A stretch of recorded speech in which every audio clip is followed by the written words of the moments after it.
Ungqongqotjhe wezepilo uJoe Phaahla izolo wethule ikulumo ethi kunekhonakalo yokuthi bahlongoze isiphakamiso sehlelo lekarida lomjovo we-COVID-19 elingathulwa ngokusemthethweni nange sekubonakala ukuthi ilizwe leli linomjovo owanele ukujova woke umuntu lapha ekhethu.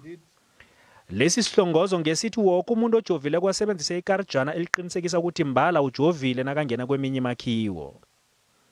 Ihlanganisela yamayuniyoni iCosatu ithi lokho ngikho kanye okuzokwakha ngobutsha umkhumbulo ebantwini beSouth Africa ukuthi babuyele ebandlululweni. Kuzokufana patsi nokuthi sekubuye amahlelo webandlululo. Kanti neyuniyoni weensebenzi iSABC ithi Iindaba leyo kufanele ihlolisiswe kuhle ngaphambi kobana ingathulwa phambili. We allow government to use apartheid tactics to coerce people into accepting vaccines. We cannot be bullied. We cannot be coerced.